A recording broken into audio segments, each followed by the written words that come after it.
काहीतरी अपयश आलं तर तेच घेऊन बसतो की अपयश आलं, मी अपयशीच आहे, माझं नशीबच खोटं आहे, मला काही होऊ शकत नाही माझ्या आयुष्यामध्ये, हे जे घेऊन बसतो आपण, त्याच्यामुळे अपयशाबद्दलचं चिंतन आणि यशाबद्दलची चिंता होईल की नाही, यश मिळेल की नाही, ह्या दोन गोष्टीमुळे आपण सतत स्ट्रेस खाली असतो की झालं ते सोडून द्यायचं.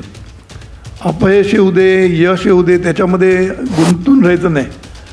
गुंतून राहिलं की गुंता वाढत जातो आणि मग आणखीन आपल्याला त्रास व्हायला सुरुवात होतो. आपलंच कर्म, मी डेस्टिनी म्हणत नाही, आपलंच कर्माचं फळ मिळण्यासाठी कधी कधी न्यूटन मारायला लागतो, पण पूर्ण सामर्थ्य वापरत नाही. आपलं पूर्ण सामर्थ्यासाठी आतलं अंतर्मन वाट बघते, तुम्ही कधी मागताय. तुम्ही म्हणा नको, मला काय नको, तुम्ही माझं बघून घे, जा. सतत प्रत्येकाला पुढे भविष्याची काळजी असतेच आणि पास्टचं अनिष्ट चिंतन, काही चुकीचं झालं असेल तर तेच घेऊन बसतो आपण, कोणी काय बोललं असेल तर तेच घेऊन बसतो. आपल्याला जर उत्कर्षाचा प्रवास जर करायचा असेल तर आपल्याबरोबर अंतर्मन आहे हे विसरू नका. आणि ते अंतर्मनाचं सामर्थ्य जर आपल्याला वापरायचं असेल तर त्याच्यासाठी काय करायचं. सद्गुरू आणि माईंना वंदन करतो आणि इथे जमलेले सगळे माझे मित्रमैत्रिणींना माझा नमस्कार.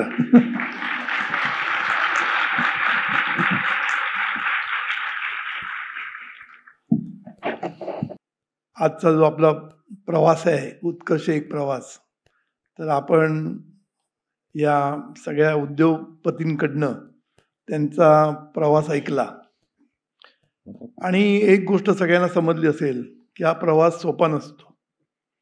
उठल्या सुटल्या कोणी म्हणतं मला बिझनेस करायचा आहे, एवढं सोपं नसतं ते आणि कठीण पण नसतं, हे पण त्यांनी दाखवून दिलं. प्रयत्न केले तर सगळं काही शक्य आहे असं त्यांनी तिघांनी दाखवून दिलं.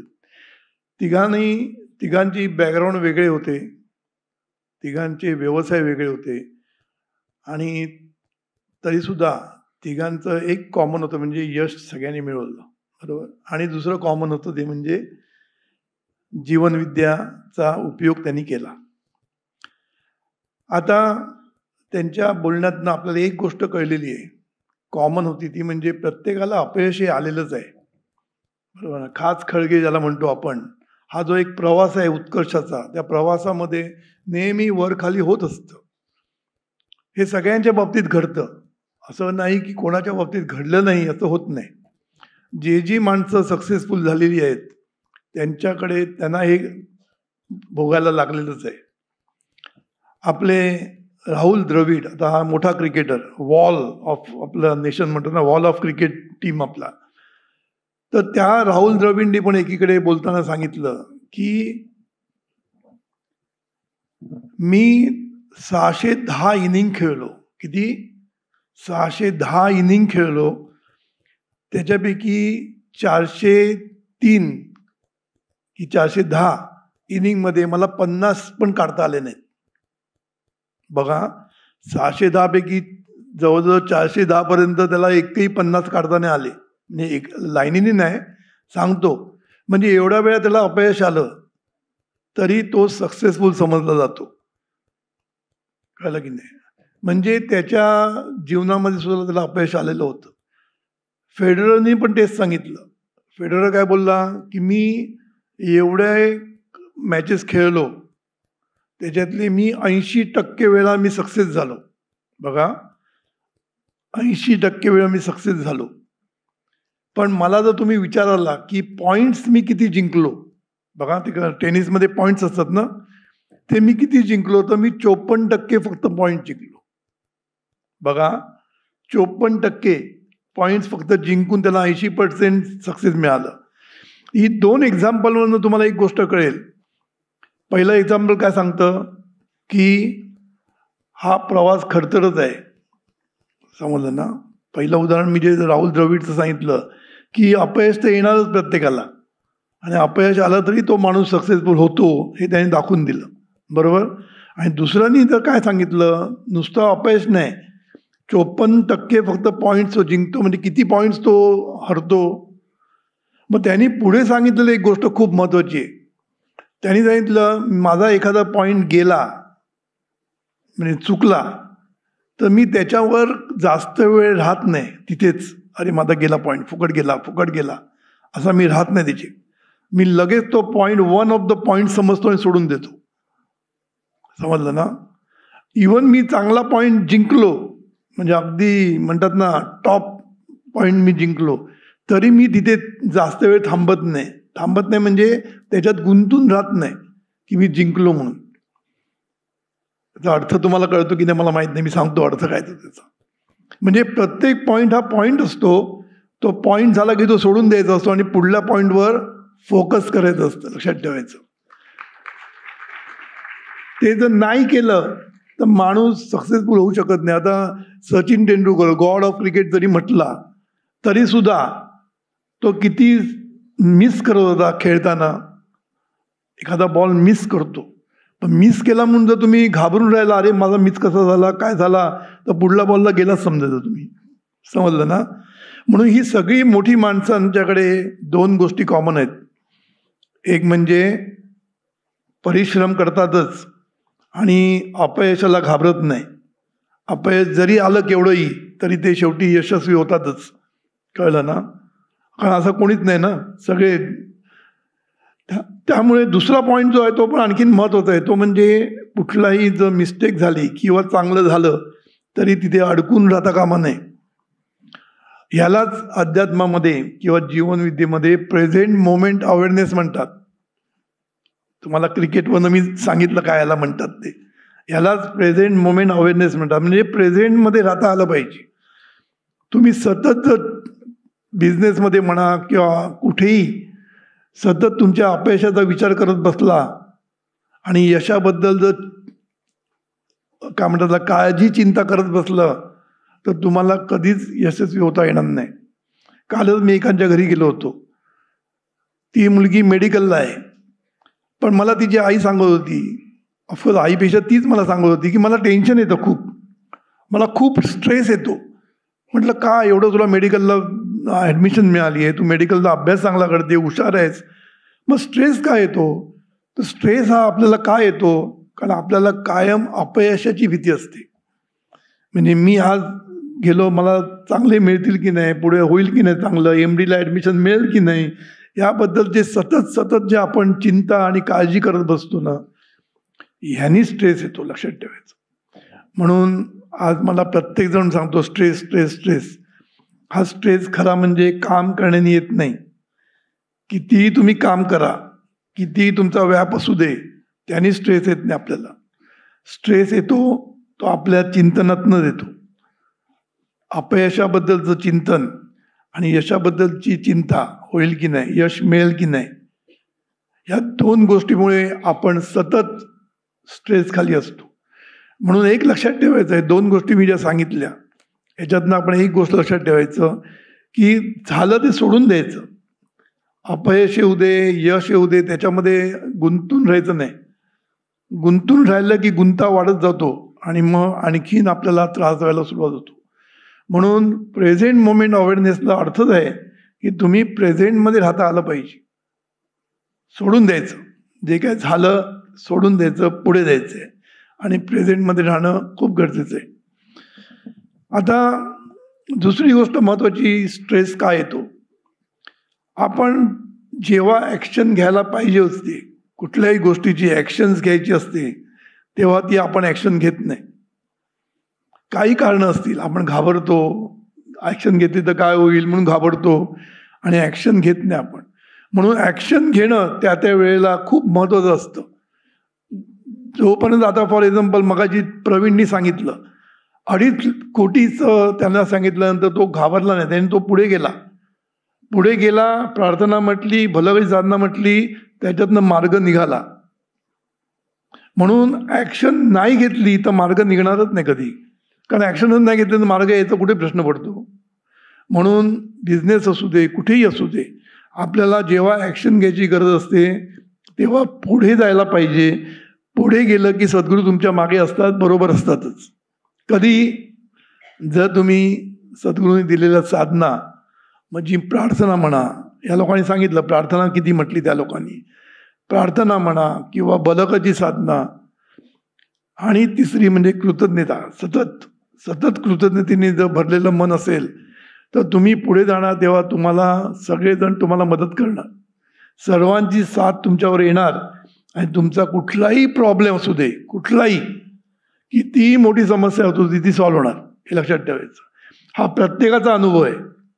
असे आमच्याकडे बरेच लोक आहेत, फक्त 3च घेतले कारण वेळ खूप जातो म्हणून, कळलं ना. त्यामुळे ह्या सगळ्यांचा हा सेम अनुभव आहे. म्हणून स्ट्रेस हा फक्त कामाने येत नसतो, कामाने स्ट्रेस येत नसतो. स्ट्रेस हा ह्या गोष्टींनीच येतो आणि तो इथे असतो, माइंडमध्ये स्ट्रेस असतो, समजलं ना. म्हणून अध्यात्मामध्ये जे तुम्हाला सांगितलं जातं त्याचा संबंध शेवटी ह्या प्रपंचाशीच असतो, कळलं की नाही. म्हणून कर्मण्येवाधिकारस्ते मा फलेषु कदाचन हा गीतेचा श्लोक हा आपल्या जीवनाशी एवढा निगडित आहे, एवढा निगडित आहे की त्याच्यामध्ये संपूर्ण सार दिलेलं आपल्याला काय करायचं याचं. पण तो अर्थ नीट समजला गेला पाहिजे.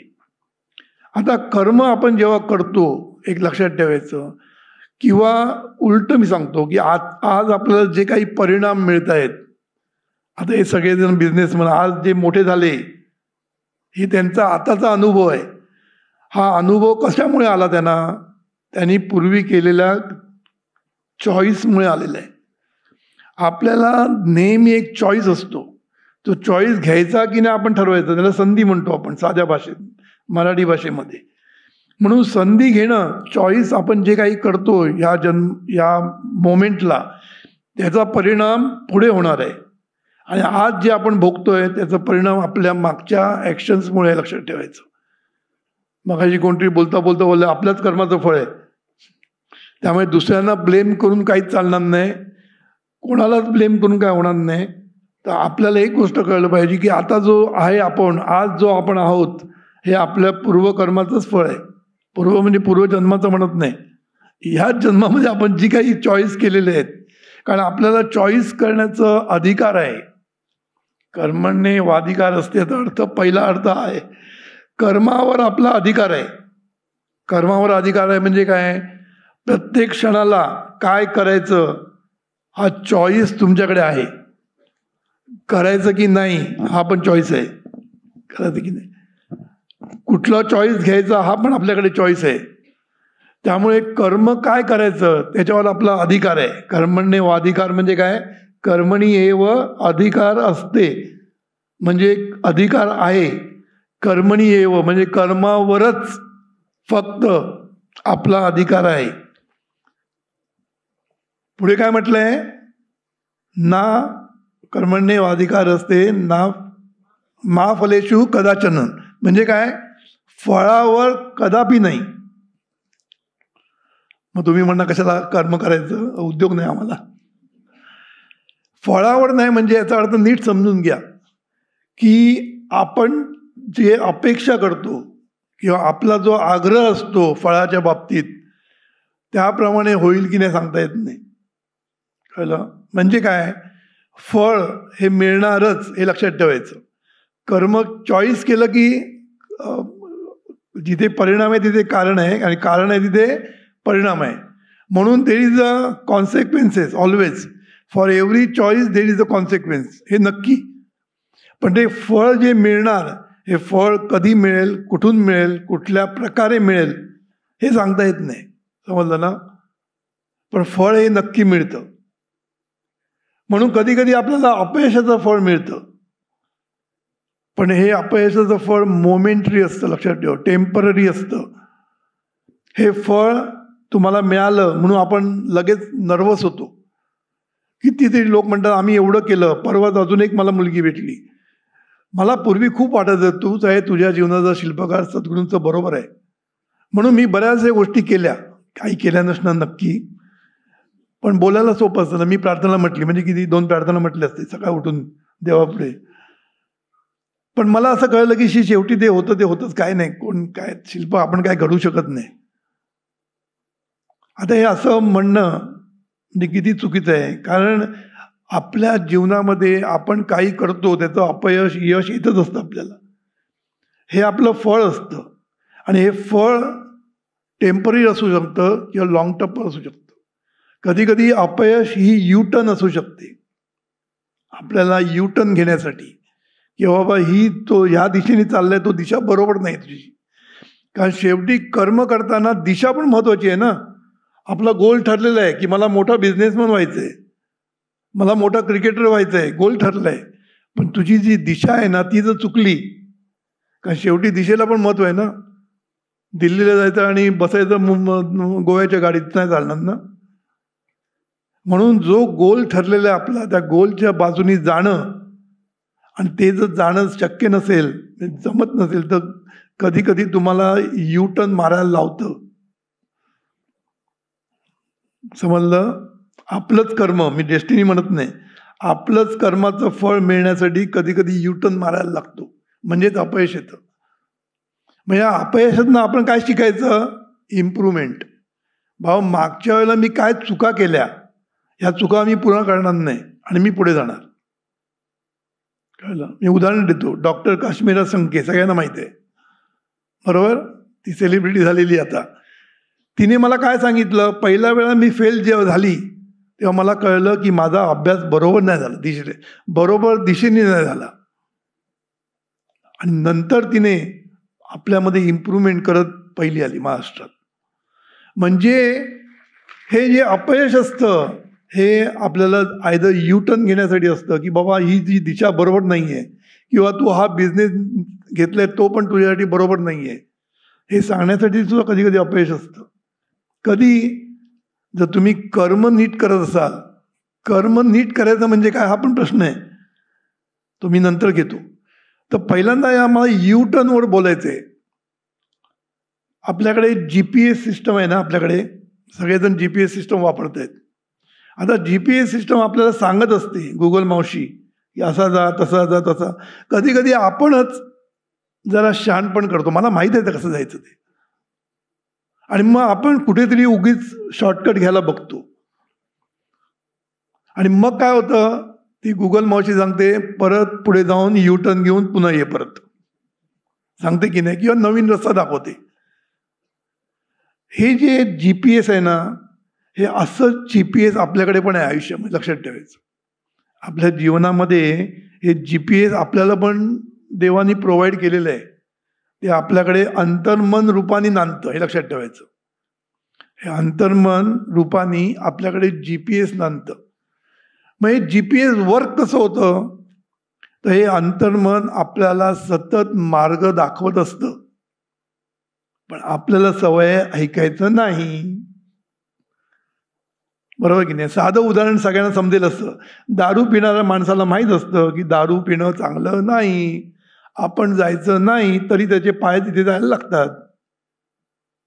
त्याला काय माहीत नसतं. कित्येक वेळा आपल्याला माहीत असतं की हे चांगलं आहे, तरी आपण करत नसतो. मगाशी त्यांनी सांगितलं 90 किलो झालं, माझं पण पोट पुढे आलंय, मग थोडं ते मागे घालण्यासाठी काहीतरी कर्म करायला लागेल, ना तर आपोआप नाही होणार ना, हो की नाही? म्हणजे याचा अर्थ की प्रत्येकाला इथे बसलेल्याला माहीत आहे की शरीर साक्षात परमेश्वर, म्हणजे ते नाव समजत नसेल, पण शरीराचं महत्व प्रत्येकाला कळतं. कळतं की नाही, हो की नाही? पण इथे बसलेले किती लोक सकाळी उठून व्यायाम करतात, किती लोक फास्ट फूड खात नाही किंवा नको त्या गोष्टी खात नाही, किती लोक असणार? फार कमी लोक असणार. कारण आपल्याला जरी माहीत असलं हे वाईट आहे, तरी आपण करतो ते. कळलं ना?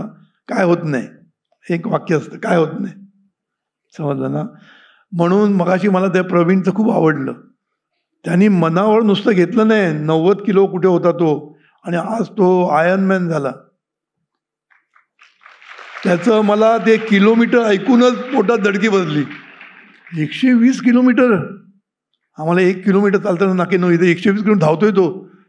सायकलिंग किती किलोमीटर? 180. हे धडकीच भरली बघून. पण त्यांनी केलं. आज त्याचं शरीर बघा काय ते. म्हणजे काय सांगायचा मतलब काय की आपल्याकडे GPS सिस्टम भरलेली आतमध्ये, आणि ती आपल्याला मार्ग दाखवत असते. आपल्याला सतत इंट्युशननी म्हणा किंवा आतून कॉल म्हणतात ना, आतला कॉल, कौल म्हणतात, अंतर्मनाचा कौल हा शब्द वापरला जातो. किंवा देवाचा कौल म्हणतो आपण. देवाचा कौल म्हणजेच आपल्या अंतर्मनाचा कौल आपल्याला सांगत असतो नेहमी. काय चांगलं आणि काय वाईट, विवेक बुद्धी ही आपल्याकडे असतेच, पण ती आपण वापरत नाही. कळलं ना? म्हणून ही GPS सिस्टम आपल्याला सांगत असते काय करायचं आणि काय नाही करायचं, पण आपण ते करतो.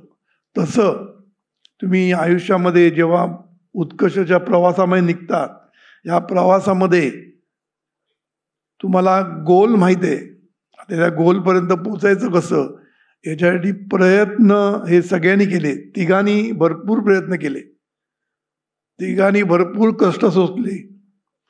त्याच्याबरोबर जे लागतं ते म्हणजे थोडंसं जीवनविद्या लागते.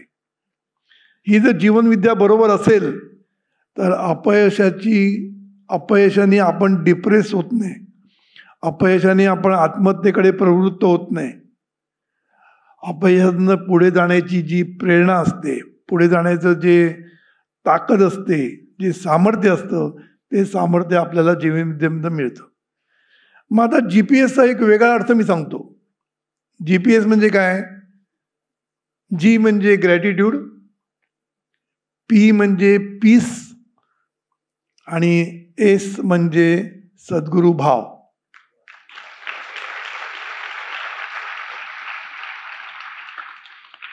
आता मगाशी त्यांनी सांगितलं, तरी त्यांनी सगळं सांगितलं नाही कारण वेळ कमी होता. त्यांनी मला एकदा सांगितलं होतं की मी ऑर्डर घ्यायला जेव्हा जायचो, आपला अंकुश तो जेव्हा जायचा तेव्हा त्याच्याकडे काहीच नव्हतं, म्हणजे कंपनी नव्हती. तो दुसऱ्याकडनं काम करून घ्यायचा, एकाकडनं काम घ्यायचं दुसऱ्याकडनं करून द्यायचं, असली कामं करत होता तो. पण तो मला काय बोलला, माझं एकच होतं, मी बरोबर सद्गुरूंना घेऊन जायचो. बघा भाव त्याचा कसा. त्याला काय जीवनविद्येचं ज्ञान म्हणजे काय अफाट बिफाट नव्हतं. तो बोलला मला एकच माहीत होतं की सद्गुरूंना बरोबर घेऊन गेलं की काम होतं आपलं. हा भाव त्याच्याकडे पक्का होता. समजलं ना? हा भाव आहे ना तुम्हाला आत्मविश्वास देतो. कळलं ना? आत्मविश्वास, कॉन्फिडन्स हा खूप महत्त्वाचा असतो. काही लोकांकडे नॅचरल कॉन्फिडन्स, त्याला सद्गुरू काय लागत नाही, कॉन्फिडन्स त्याच्याकडे भरपूर असतो. जन्मताच त्यांच्याकडे कॉन्फिडन्स असतो, कारण ते टॅलेंटेड असतात, त्यांना कॉन्फिडन्स असतो. पण कधी कधी त्यांचा कॉन्फिडन्स खाली जातो, मग तेव्हा सद्गुरूंकडे येतात ते, ती गोष्ट वेगळी. पण सद्गुरू भाव याचा अर्थ मी जरा टेक्निकली सांगेन, पण मी इथे एस म्हणजे सद्गुरू सांगितलं. पण एस इज खरं म्हणजे स्ट्रॅटेजी म्हणा किंवा एस म्हणजे सिनर्जी म्हणा. तर सांगायचा मुद्दा काय की आपल्याकडे जर सिनर्जी असेल, म्हणजे आपण कोणाला तरी बरोबर घेऊन जेव्हा काम करतो, एकत्र घेऊन काम करतो, तेव्हा जी एनर्जी निर्माण होते ती इंडिव्हिज्युअल एनर्जीपेक्षा खूप मोठी असते. Whole is greater than their parts म्हणतात ना, सम ऑफ देअर पार्ट्स, बरोबर ना? तशी एकत्र जेव्हा काम करतो माणूस, तेव्हा त्यांची जी एनर्जी असते ती वाढलेली असते. कोलॅबोरेशनमध्ये जेव्हा तुम्ही काम करता तेव्हा ती सिनर्जी वाढते, त्याला एनर्जी वाढते म्हणतात. तेव्हा तुम्ही सद्गुरूंना बरोबर घेऊन जेव्हा काम करता कोलॅबोरेशनमध्ये, समजलं ना, तुमच्याकडे पार्टनर्स असतातच. तर सद्गुरूंना जेव्हा आपण पार्टनर करतो किंवा सद्गुरूंना आपण कोलॅबोरेशनमध्ये काम करायला घेतो आपल्याबरोबर, तेव्हा एक काय म्हणतात नॅचरल कॉन्फिडन्स तुमच्यामध्ये येतो आणि मग हा कॉन्फिडन्सच तुम्हाला जिंकायला भाग पाडतो. कळलं ना? थोडक्यात टेक्निकल भाषेत मध्ये म्हणाला तर अंतर्मनावर तुमचा विश्वास. सद्गुरू हा आपल्या लोकांसाठी आहे, टेक्निकल लोकांसाठी अंतर्मनावरचा विश्वास. सबकॉन्शियस माइंडची पॉवर ज्याला कळली त्याला सबकॉन्शियस माइंडवरचा विश्वास वाढत जातो. कळलं ना? तर हा जो विश्वास असतो त्याच्यातनं सिनर्जी येत असते, लक्षात ठेवायचं. आणि मग काय करायचं असतं की आपण जेव्हा हे सगळं करतो, एफर्ट्स घेत असतो, ते एफर्ट्स घेताना पीसफुल राहायला पाहिजे. पीसफुल. आता पीसफुल कधी राहू? जर तुम्ही ग्रेटफुल असाल तर. म्हणजे ग्रेटफुल, पीसफुल आणि सद्गुरू भाव किंवा अंतर्मनावरचा विश्वास, हे जर तीन एकत्र झाले तर तुम्ही जेव्हा एफर्ट्स घेता, कष्ट घेता, तेव्हा तुम्हाला कधीही मागे वळून पाहायची गरज लागत नाही. कळलं? अपयश कमीत कमी तुमच्या वाट्याला येऊ शकतं. कळलं ना? व्यवस्था सगळीकडे होत जाईल. मगाही सांगितलं दोघा तिघांनी, जिथे जाईल तिथे व्यवस्था होत राहते. कळलं ना? त्यामुळे ही जी क्रिएटिव्ह पॉवर आतमध्ये आहे आपल्याकडे, आपल्याचकडे क्रिएटिव्ह पॉवर आहे, बाहेर कोणी काय करत नसतं, लक्षात ठेवायचं. ही क्रिएटिव्ह पॉवर बाहेरच्या लोकांना निमित्त बनवत असते, हे लक्षात ठेवायचं. आपल्याला वाटतं त्यांनी येऊन मदत केली, त्यांनी मदत केली म्हणजे काय, ही क्रिएटिव्ह पॉवरनी त्याला मदत करायला भाग पाडले, लक्षात ठेवायचं. त्यांनी 2.5 कोटीचं त्याला 1,70,00,000 दिला, हा त्यांनी दिला नाही, तो निमित्त झाला, हे लक्षात ठेवायचं. ह्याच्या प्रयत्नाचं, ह्याचं प्रार्थनेचं फळ देण्यासाठी तो निमित्त झाला. म्हणजेच ही व्यवस्था अंतर्मनाने केलेली असते, लक्षात ठेवायचं. बाकीचे लोक येतात ती आपल्याला वाटतं ते निमित्त असतं, आपला काही संबंध नसतो याचा, खरं म्हणजे ते निमित्त असतं, हे कधी विसरू नका. म्हणून अंतर्मनाचा जो पॅटर्न आहे किंवा अंतर्मनाची जी सामर्थ्य आहे, ते अंतर्मन या सगळ्या व्यवस्था तुमच्यासाठी करतात. सद्गुरूने एकीकडे म्हटलं आकाश पाताळ एक करतात. अंतर्मन तुमचं सक्सेस होण्यासाठी आकाश पाताळ एक करू शकतं, पण तुमचा अंतर्मनावरचा विश्वास पाहिजे, आणि हा विश्वास निर्माण बहिर्मनात होत असतो, कळलं ना. म्हणून बहिर्मनामध्ये आपण जे ॲफर्मेशन देत असतो एकसारखे, की I will go at the top, किंवा आपण सतत म्हणत असतो की माझं भलं होत आहे, माझं देवा, माझं शरीर प्रकृती चांगली होत आहे, हे सगळे आपण जे ॲफर्मेशन देत असतो, त्या ॲफर्मेशनमधनं अंतर्मन काम करायला लागत असतं, लक्षात ठेवायचं. समजलं ना. तर आपण प्रत्येक कृती करताना, म्हणजे आपण जेव्हा एफर्ट्स घेतो, एफर्ट्स ही गोष्ट केलीच पाहिजे, याला काय म्हणतात त्याला उपाय नाही आहे. पण ती करताना 3 गोष्टी मी सांगितल्या, ते म्हणजे तुम्ही ग्रेटफुल राहिलं पाहिजे कायम. कोणाप्रती? सगळ्यांप्रती ग्रेटफुल राहणं खूप गरजेचं असतं. कारण कृतज्ञता ही शक्ती, कृतज्ञता म्हणजे नुसतं थँक्यू नाही, लक्षात ठेवायचं. कृतज्ञता हे थँक्यू म्हणायची नुसती गोष्ट नाही आहे. कृतज्ञता ही ज पॉवर, कृतज्ञता ही शक्ती. तुम्ही जेवढे लोकांबद्दल कृतज्ञ व्हाल, तेवढे तुमच्याकडे जी शक्ती निर्माण होईल ती तुमच्या महत्वाकांक्षेला बळ देते, लक्षात ठेवायचं. बळ देते म्हणजे काय करते? तुमची महत्वाकांक्षा पूर्ण करण्यासाठी प्रयत्न करते, तुमच्यासाठी सर्व व्यवस्था घडवून आणते, सगळं काही करून आणते. आणि मग मी सांगितलं पीसफुल म्हणजे माइंडफुल. पीसफुल कधी होतो? माणूस वर्तमानामध्ये जो राहतो तेव्हा तो पीसफुल असतो. जरा त्याचं मन भविष्यामध्ये आणि भूतकाळामध्ये गेलं की तो स्ट्रेसफुल झाला म्हणून समजा. कारण कोणच चिंता आणि काळजी केल्याशिवाय नाही आहे. उद्याची काळजी प्रत्येकालाच आहे. आज जे जॉबमध्ये टॉपला आहे त्यांना पण काळजी, ज्यांना जॉब नाही त्यांना पण काळजी, अभ्यासामध्ये जे हुशार आहेत त्यांना पण काळजी, जे ढ आहेत त्यांना पण काळजी. म्हणून भविष्याची काळजी नाही असा माणूस नाही. म्हणून तर आपल्याला नॅचरल इन्स्टिंक्ट आहे ना, आपल्याकडे भय, भीती हे आपलं नॅचरल इन्स्टिंक्ट आहे. या भीतीतनंच काळजी आणि चिंता, पुढे काय होईल ही भीती म्हणजेच काळजी आणि चिंता. तर ही कोणालाच चुकलेली नाही आहे. सतत प्रत्येकाला पुढे भविष्याची काळजी असतेच. आणि पास्टचं अनिष्ट चिंतन, काही चुकीचं झालं असेल तर तेच घेऊन बसतो आपण. कोणी काय बोललं असेल तर तेच घेऊन बसतो. काहीतरी अपयश आलं तर तेच घेऊन बसतो की अपयश आलं, मी अपयशीच आहे, माझं नशीबच खोटं आहे, मला काही होऊ शकत नाही माझ्या आयुष्यामध्ये. हे जे घेऊन बसतो आपण, त्याच्यामुळे आपलं अनिष्ट चिंतन पास्टचं सुरू असतं. म्हणून अध्यात्मामध्ये किंवा जीवनविद्या काय सांगते, तुम्ही वर्तमान काळात जगायला शिका. आता वर्तमान काळात जगण्यासाठी सुद्धा ग्रॅटिट्यूड उपयोग पडतं, समजलं. म्हणून पीसफुल राहण्यासाठी माइंडफुल राहणं गरजेचं असतं. माइंडफुल म्हणजे प्रत्येक ॲक्टिव्हिटी करताना तुमचं माइंड तिकडेच पाहिजे. आपली एकच ॲक्टिव्हिटी करताना माइंडफुल असतो, ते म्हणजे आपण मोबाईल घेऊन बसतो तेव्हा. रील्स बघताना किती वेळाही हाक मारू दे, आईनी, नवऱ्यानी, बायकोनी लक्षच नसतं. जवळजवळ हलवायला लागतं तेव्हा हां काय म्हणते असं होतं. एवढे माइंडफुल झालेले असतात. असं माइंडफुल प्रत्येक गोष्टीमध्ये होता आलं पाहिजे. प्रत्येक गोष्टीमध्ये, खरं म्हणजे प्रत्येक क्षणाला होता आलं पाहिजे. दॅट इज अल्टिमेट एम, गोल आहे आपला. प्रत्येक क्षणाला आपल्याला वर्तमानात राहता आलं पाहिजे. जे काही करतो तिथेच राहायचं, जे काही प्रयत्न चाललेले आहेत तिथेच राहायचं. त्यावेळी विचार नाही करायचा की पुढे काय होणार, समजलं ना.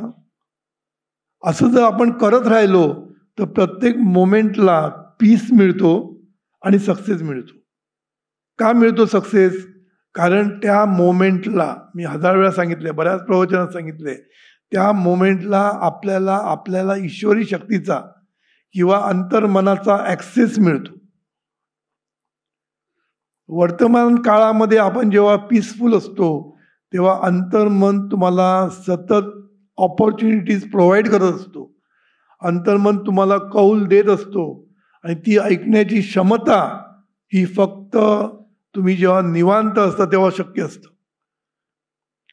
साधी गोष्ट सांगा, तुम्हाला घरामध्ये खूप नॉईज चाललेला आहे, क्रिकेटचं मोठं लावून ठेवलेलं आहे आपण, आणि कोणी काय सांगितलेलं आपल्याला ऐकू येतं का? ऐकू येत नाही की नाही? कारण गडबड एवढी असते की आपल्याला काही ऐकू येत नसतं.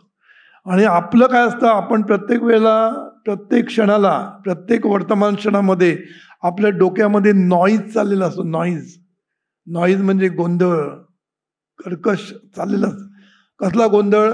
हाच अनिष्ट चिंतन आणि पुढली काळजी, चिंता, यांनी डोकं भणभणलेलं असतं. आणि त्याच्यासाठी मग आपण सतत कोणाला ती ब्लेम करत बसतो. ह्याला ब्लेम कर, त्याला ब्लेम कर. तसं मी मगाशी एका मुलीने सांगितलं, हे काय अडचण आहे, तुझ्या शिल्पकाला काय अडचण नाही, ब्लेम केला मोकळा झाला. आपण काय करायचं नाही, दुसऱ्याला ब्लेम करून मोकळं व्हायचं, असं नाही होत कधी, लक्षात ठेवायचं. म्हणून तुम्ही ब्लेमिंग गेम सुरू केला, कंप्लेनिंग सुरू केलं की तुमच्या डोक्यामध्ये नॉईज सुरू झाला, हे लक्षात ठेवायचं.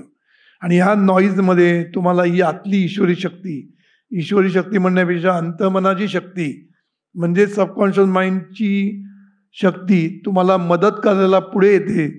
पण तुम्हाला ते ऐकू येत नाही, तुम्हाला ते समजत नाही. तुम्ही आंधळे झालेले असतात.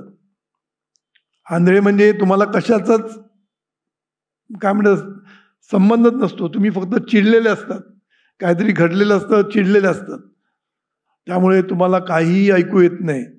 पण एक लक्षात ठेवायचं, अंतर्मन तुम्हाला इंट्युशननी सगळ्या गोष्टी सांगत असतं. इंट्युशननी काय करायचं, पुढे कसं जायचं, पुढे जायचं की नाही, सगळे कौल अंतर्मन देत असतं.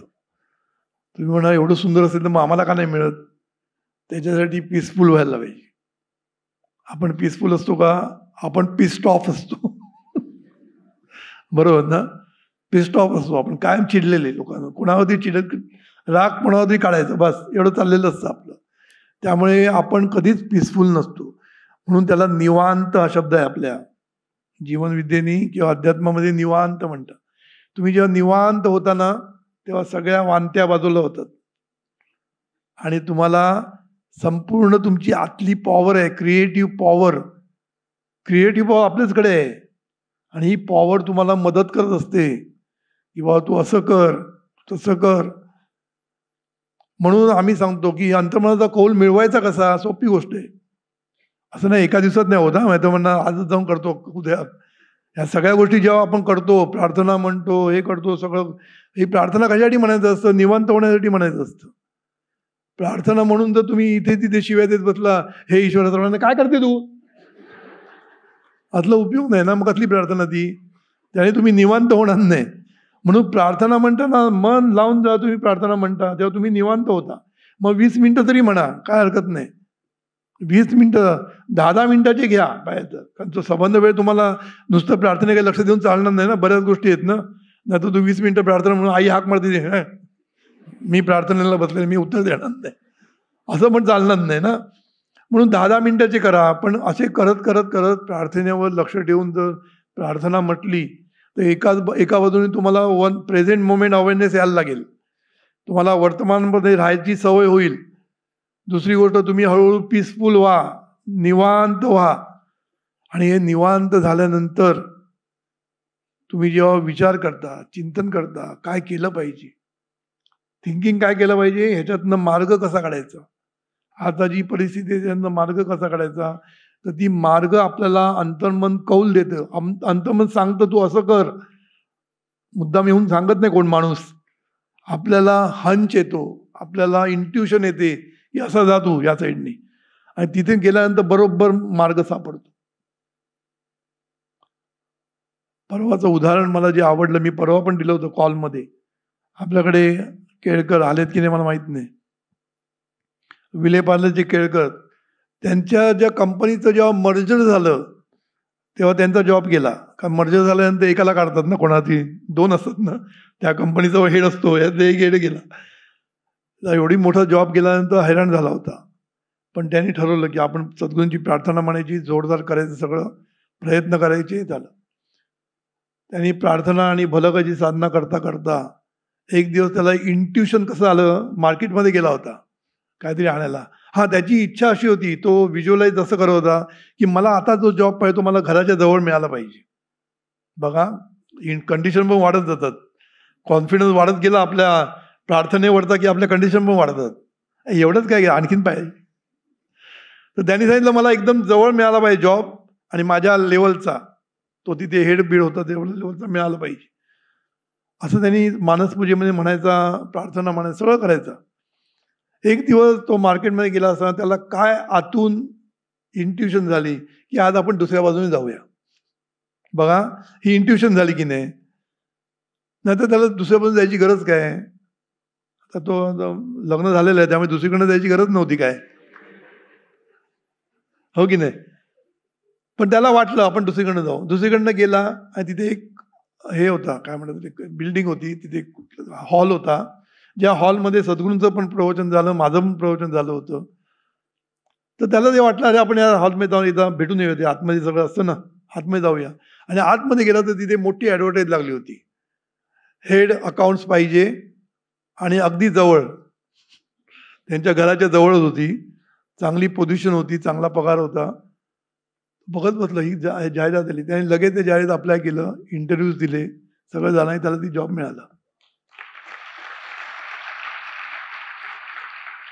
आता ह्यालाच अंतर्मनाचा कौल म्हणतात. अंतर्मनाने त्याला सांगितलं आज इथून नको, रोज जातो ना इथून, जरा इथून जरा घुस आतमध्ये, जा हॉलमध्ये, बघ जरा. हे जे कौल मिळतो ना, हा कौल खूप महत्वाचा असतो. पण हा कौल फक्त तुम्ही निवांत असतं तेव्हाच मिळतो. तुमच्या डोक्यामध्ये जर गडबड असेल तर कधीच तुम्हाला ऐकू येणार नाही तो. म्हणून निवांत होणं म्हणजे पीसफुल होणं हे खूप गरजेचं असतं. आणि त्या पीसफुल होण्यासाठी माइंडफुल आणि ग्रेटफुल खूप महत्वाचं आहे. जेव्हा आपण कृतज्ञ असतो, सतत आहे त्याच्याबद्दल आपण खुश असतो, मला सगळं मिळालेलं आहे, खूप मिळालं, देवा देवा खूप थँक्यू, सद्गुरू थँक्यू, असं जेव्हा तो म्हणत राहतो ना, तेव्हा तो निवांत असतो. आणि ज्याला किती मिळालं तरी कमी वाटतं, किती मिळालं तरी कमी असतं हे कबूल आहे, पण वाटणं आणि भाव धरणं याच्यामध्ये फरक आहे ना. आहे त्याचा भाव धर ना, चांगलं कृतज्ञता म्हण ना, ग्रेटफुल, आय एम ग्रेटफुल म्हणत राहा. आणि खरंच तुम्हाला वाटेल की खरंच आपण ग्रेटफुल आहोत, व्हायला पाहिजे, एवढं आपल्याला देवाने दिलेलं आहे खरं म्हणजे, हो की नाही. त्यामुळे ग्रेटफुल राहिलं की आपल्याला खूप बरं वाटतं, आणि माइंडफुल झालं की खऱ्या अर्थाने तुम्ही पीसफुल होतात, कळलं ना. आणि ह्याच्यासाठी काय मोठं मोठं काय करायचं नाही. अध्यात्मामध्ये शिकवतात तसे आम्ही पण शिकवतो, भरपूर साधना बिधना आहेत. ब्रिदिंगची साधना आहे, श्वास प्राणायाम करता येतो, बऱ्याच गोष्टी करता येतात. पण सद्गुरूंनी एवढी साधी गोष्ट सांगितली ना की 10 मिनिटं प्रार्थना म्हण ना, होशील पीसफुल. मन लावून म्हण, नुसता पीसफुल होणार नाही, त्या प्रार्थनेमध्ये जे जे लिहिलेलं आहे ते सगळं तुझ्या वाट्याला येईल. सर्वांचं भलं तुझं भलं, सर्वांचं कल्याण तुझं कल्याण, सर्वांना संरक्षण तुला रक्षण, सगळं होणार तुझं. फक्त तू काय कर, प्रार्थना मनापासून म्हणत राहा. किती फायदे बघा प्रार्थना म्हणण्याने. बाकीच्या गोष्टी होतील, तुम्ही निवांत व्हाल, तुम्हाला सगळ्या गोष्टीचं ज्ञान मिळायला लागेल. याला पण अध्यात्म आहे. पुन्हा निवांत झाल्यानंतर सगळं आतून का मिळतं, का आतमध्ये जी शक्ती आहे ना तीच सगळं तुम्हाला प्रोव्हाइड करते, उत्साह प्रोव्हाइड करते, तुम्हाला ज्ञान प्रोव्हाइड करते. म्हणून क्लिक होतं म्हणतात ना, करता करता कधी कधी आपलं म्हणतात अरे मला एकदम क्लिक झालं. जीवनविद्या सुद्धा 10 वेळा ऐकल्यानंतर कधीतरी एकदम क्लिक होते. अरे आत्ता कळलं, सद्गुरूंना काय म्हणायचं ते आत्ता कळलं. पण खरं तेव्हा पण कळलेलंच नसतं, पण तेव्हा त्याला वाटतं की आता कळलं. मग परत तो थोड्या दिवसांनी वाटतं अरे आत्ता कळलं, मागचं बरोबर नव्हतं. पण हे जे कळणं असतं ना, कळणं हेच इंट्युशन असतं, याला इंट्युशन म्हणत असतं. म्हणून इंट्युटिव्ह पॉवर आपल्याकडे खूप मोठी आहे आणि त्याचा वापर आपण करता आला पाहिजे आपल्याला. आणि ह्याच्यासाठीच ह्या गोष्टीचा उपयोग करून कर्म करताना आपल्याला वर्तमानामध्ये राहून, ग्रेटफुल राहून, पीसफुल राहून, सद्गुरू भावात किंवा अंतर्मनावर विश्वास ठेवून आपण जर कर्म करायला चॉईस करायला सुरुवात केली the choice will be perfect. समजलं. आणि एकदा चॉईस बरोबर आला, एकदा कर्माला आपण जे चॉईस बरोबर केला की मग कॉन्सिक्वेन्सेस आर शुअर. बरोबर. आता पुन्हा इथे प्रॉब्लेम. मा कर्म फल हेतुर्भूव असं म्हटलेलं आहे. हेतू फळाची आग्रह धरता कामा नये.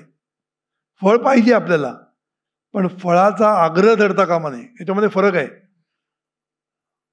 आग्रह धरता कामा नये. तुला पाहिजे ना काहीतरी मिळवून, तू गोल धर, तुझ्या त्या प्रयत्न कर. पण आपण जेव्हा आग्रह धरतो, कर्म करताना आपण आग्रह धरतो की अजून कसं मिळत नाही फळ, अजून कसं मिळत नाही, अजून कसं मिळत नाही. याला अधीर म्हणतात. अधीर. अधीर म्हणजे माहिती आहे ना, इम्पेशंट. तर माणूस इम्पेशंट झालेला असतो, कारण त्याला वाटतं थोडंसं केल्यानंतर लगेच मिळालं पाहिजे. कधी कधी लगेच मिळत नाही, 6-6 महिने राहायला लागतं, कधी कधी 1 वर्ष, कधी डिपेंडिंग ऑन द तुमचं काय रिक्वायरमेंट आहे त्याच्यावर असतं अवलंबून. काही काही गोष्टी लगेच मिळतात. याचा अर्थ सर्व गोष्टी लगेच मिळणार असं नाही. प्रयत्न केला तर 1 वर्ष तुला करायला लागेल ना.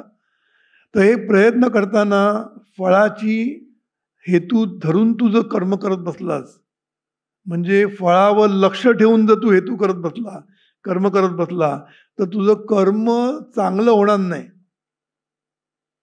कर्मावर पूर्ण लक्ष देऊन काम करणं आणि कर्म करताना सतत फळाचा विचार करत राहणं, याला अध्यात्मामध्ये अटॅचमेंट म्हणतात. अटॅचमेंट फळाशी म्हणजे मला काय मिळालं पाहिजे त्याची प्रमोशन मिळालं पाहिजे त्याचं अटॅचमेंट. काम करत नाही बरोबर, कामात लक्ष नाही, अटॅचमेंट प्रमोशनची. म्हणून ह्याला अटॅचमेंट म्हणतात. मग काय करायचं? डिटॅच व्हायचं. अध्यात्मामध्ये सगळं सोपं असतं खरं म्हणजे. डिटॅच व्हायचं कुठून? फळापासून. फळ कुठलं पाहिजे तुला ते मिळणार तुला. तू कशाला काळजी करतो?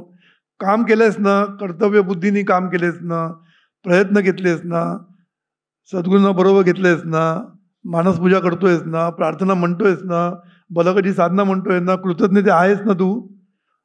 फुल्ली अटेन्शन पूर्णपणे त्या कामामध्ये घाल. त्याच्यातनं काय फळ मिळणार याचा विचारच करू नको. कर्म केलं की फळ मिळणार हे नक्की. हे पण गीतेमध्ये दिलेलं आहे. गीतेमध्ये काय सांगितलं? कर्माचं फळ मिळणारच तुला, पण फळाला तू जर अटॅच झाला तर मग कर्म तुझ्याकडनं चांगलं होणार नाही.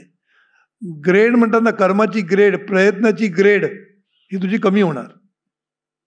जसं सोशल मीडियावर लक्ष असेल तर अभ्यास कमी होतो. अभ्यास करता करता टुन झालं की तिथे बघायला लागतं, हो की नाही. म्हणून डॉक्टर काश्मीरा संख्येने काय केलं? 3 वर्ष सोशल मीडिया बंद. काय मुलगी आहे, डॉक्टर, डेंटिस्ट झालेली मुलगी, तिने UPSC परीक्षा दिली, ती पास झाली आणि फर्स्ट आली. सांगायचं मतलब काय? तिने 3 वर्ष सोशल मीडिया बंद करून ठेवलं, कारण त्याचं ॲडिक्शन होतं ना. सतत लक्ष जातं, सतत बघावंसं वाटतं, सतत करावं. ते ॲडिक्शन आहे ना सगळं. मग हे असं केलं तर मग वर्तमानात तुझं काम नाही होत, समजलं ना. मग अभ्यास पण होणार नाही, काम पण होणार नाही. म्हणून काम करताना प्रयत्न जे करायचे आहेत त्यालाच कर्म म्हणतात. हे प्रयत्न करताना पूर्णपणे जर तुम्ही प्रेझेंटमध्ये राहिला, पूर्णपणे तिथेच राहिला, माइंडफुल राहिला, ग्रेटफुल राहिला, तर तुमचं काम खूप सुंदर होईल. ते काम करताना तुम्हाला नवीन नवीन आयडियाज सुचतील, कौशल्य जे म्हणतात ते येईल. कारण एकच काम करताना तुम्हाला पुन्हा पुन्हा केल्यानंतर तुम्हाला ते एक कौशल्य येतं, कल्पकता येते, क्रिएटिव्हिटी येते आपल्याकडे. सगळं काही कधी येतं? इंट्युशन देतं. कल्पकता, क्रिएटिव्हिटी, हे सगळ्या गोष्टी कोण देतं? आतलं अंतर्मनच देत असतं. ते इंट्युशन देतं. इंट्युशनने क्लिक होतं एकदम काय करायचं ते, कळलं ना. म्हणून या सगळ्या गोष्टीचा उपयोग कधी होईल? निवांत राहिला तर. म्हणजेच कर्मावर पूर्णपणे फोकस करून जर तू काम केलंस आणि फळाशी डिटॅच झाला, याला डिटॅचमेंट म्हणतात. रिझल्ट्सची डिटॅच व्हायचं, ते मिळणारच. मग कशाला त्याचा विचार करायचा आपण? कधी मिळणार त्याला ठरवू दे, आपण नको ठरवू दे. अंतर्मनाला ठरवू दे कधी मिळणार ते. आपण मध्ये मध्ये लुडबुड नाही करायची. माझं एक वाक्य आहे, तुम्ही जेवढी लुडबुड करणार तेवढी गडबड होणार. तुम्ही जर त्याच्यामध्ये लुडबुड नाही केली तर तुमची भरभराट, हे लक्षात ठेवायचं. तर सांगायचा मुद्दा काय आहे की या सगळ्या गोष्टीचा संबंध आहे. कर्मफल मा कर्मफल हेतुर्भू म्हणजे काय, हेतूकडे लक्ष न देता का, म्हणजे लोकांना वाटतं की फळाचा विचार नाही करायचा, फळाची अपेक्षा नाही ठेवायची, असं नाही अर्थ. अपेक्षा असणारच ना, त्यांना तर उगीच केलं कारण काम करतो म्हणजे तुझी अपेक्षा असणार, तुला प्रमोशन पाहिजे, तुम्हाला बिझनेसमध्ये पुढे सक्सेस पाहिजे, हे पाहिजे, पण त्याच्यात गुंतू नकोस. तुझं संपूर्ण लक्ष तुझ्या कर्मावर असलं तर तुझं काम सुंदर होईल, आणि एवढं काम सुंदर झालं की फळ पण सुंदर. नाहीतर कर्माचं फळ मिळतंच, पण ती किडकं पण मिळू शकतं, बरोबर की नाही. फळाच्या पण जाती असतात ना, जशा कर्माच्या जाती आहेत त्याच्या फळाच्या जाती आहेत.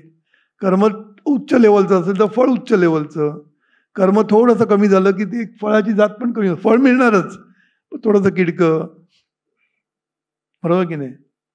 म्हणून कर्मण्येवाधिकार असते मा फलेषु कदाचन, याचा अर्थ इतका मोठा आहे, तो मी सगळं सांगत बसत नाही. ते अध्यात्माच्या दृष्टीने पण तो आहे वेगळा आणि प्रपंच्या दृष्टीने पण आहे. म्हणून सांगायचा मुद्दा असा की तुम्हाला अंतर्मनाचं सामर्थ्य तुम्ही ओळखा. हे अंतर्मन म्हणजे सद्गुरू, हृदयस्थ सद्गुरू ज्याला म्हणतो आपण, म्हणजेच अंतर्मन, ते म्हणजे ती ईश्वरी शक्ती, म्हणजे ती चैतन्य शक्ती, म्हणजे जे आतला ईश्वर, तो तुम्हाला मदत करायला रेडीमेड तयार आहे ऑलवेज. तो उभाच आहे रेडी, तुम्ही त्याची मदतच नाही घेत, मग काय करणार, बरोबर की नाही. मागे मी एक गोष्ट सांगितली होती, एक मुलीचा बाप मुलीला घेऊन चाललेला असतो, रस्त्यावर एक ओंडका पडलेला असतो, तो म्हणतो मुलीला जाऊन तो ओंडका बाजूला करून टाक. ती लहानशी मुलगी, तिला कसं अति असते, नाही जमत, तुझं पूर्ण सामर्थ्य तू वापर, तरी ती नाही होत. ती म्हणे नाही जमत. मग तो बाप म्हणतो तू पूर्ण सामर्थ्य वापरलं का. ती म्हणते हो. नाही वापरलं. तुझ्याबरोबर तुझा बाप आहे ना, तू बापाची मदत का नाही घेतली, मागायची ना, मला मदत करा आपण दोघे मिळून टाकूया, तू मदत नाही मागितली, मग मी कशी देणार, बरोबर की नाही. म्हणजे काय, आपण पूर्ण सामर्थ्य वापरत नाही.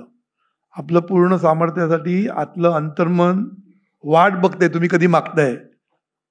तुम्ही म्हणा नको मला काय नको, मी माझं बघून घेईन, जा, कळलं की नाही. म्हणून हे अंतर्मनाचं सामर्थ्य वापरा, म्हणजे प्रवास खाच कळग्याचा होणार नाही, प्रवास छान होईल, स्मूथ होईल. थोडंसं इथे सोडून द्यायचं, तिथे असं अडकून नाही राहायचं. फेडररनी सांगितलं का, चांगला पॉईंट घेतला तरी मी अडकत नाही त्याच्यामध्ये, हा काय छान केलं मी म्हणून अडकत नाही, किंवा माझा डबल फॉल्ट झाला तरी मी त्याच्यावर अडकत नाही. Point is point, it's gone. आताचा पॉईंट महत्वाचा आहे, कळलं ना. त्यामुळे ही फेडररनी हे जे वाक्य झालेलं हेच खरं अध्यात्म आहे. खरं म्हणजे त्याला ते माहीत नसणार, त्याच्या लँग्वेज मी बोलत असेल, पण हेच खरं अध्यात्म आहे. प्रत्येक पॉईंटला आपण तिथेच थांबलं पाहिजे. जुनं सोडून द्या, पुढलं सोडून द्यायचं. जुनं यश मिळालं त्याच्यामुळे सुद्धा, अरे मला मस्त मिळालेत, 10वीला चांगले मार्क मिळालेत म्हणून सुद्धा गुंतून राहू नका. 11वी 12वीला आता पुढे प्रत्येक वेळेला पुन्हा अभ्यास करायलाच पाहिजे. त्या यशावर पुढलं यश अवलंबून नसतं, लक्षात ठेवायचं, कळलं ना. तर सांगायचा मुद्दा असा की आपल्याला जर उत्कर्षाचा प्रवास जर करायचा असेल तर आपल्याबरोबर अंतर्मन आहे हे विसरू नका. आणि ते अंतर्मनाचं सामर्थ्य जर आपल्याला वापरायचं असेल तर त्याच्यासाठी काय करायचं हे सद्गुरूंनी एकदम सोपं सांगितलं, एकदम सोपं, काही कठीण सांगितलेलं नाही आहे. पण हे अंतर्मनाचं वापरू शकता तुम्ही. पण ह्याच्यासाठी अंतर्मनाचं म्हणजे काय, अंतर्मनाचं सामर्थ्य म्हणजे काय, बहिर्मनाची लुडबुड म्हणजे काय, हे सगळं समजून घ्या. आणि ह्याच्यासाठी त्यांनी मगाशी सांगितलं की सद्गुरूंची पुस्तकं वाचली पाहिजे, नाही तर कोर्स केले पाहिजे, यूट्यूबवर जायला पाहिजे. इथे सर्वांनी यूट्यूब रजिस्टर केलंय का आपल्याकडे, हे सबस्क्राईब केलंय का, प्रत्येकाने सबस्क्राईब करा. ती काय म्हणतात वाक्य, लाईक करा, सबस्क्राईब करा आणि नाही काय ती बेल आयकॉन. हे ऐकून कंटाळ येतो. कुठलं यूट्यूब लावलं की पहिलं वाक्य त्यांचं असतंच. असो, ते सोडून द्या आपण. तर आपल्याला मात्र ते बेल आयकॉन दाबा, लाईक करा, शेअर करा आणि सबस्क्राईब करा. आता मला वाटतं आजच्या पुरती पुरे. खूप उशीर झालेला आहे, सगळ्यांच्या भुका लागलेल्या सगळ्यांना. आता मी एक फक्त तुमच्या हे घेणार आहे, काय सेल्फी घेणार आहे.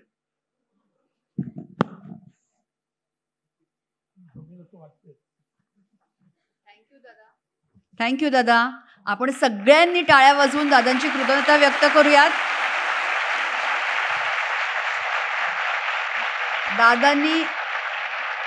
दादांना आपल्यासोबत सेल्फी घ्यायची. आपण सगळ्यांनी उभं राहूयात आणि दादांना सेल्फी घ्यायची आपल्यासोबत.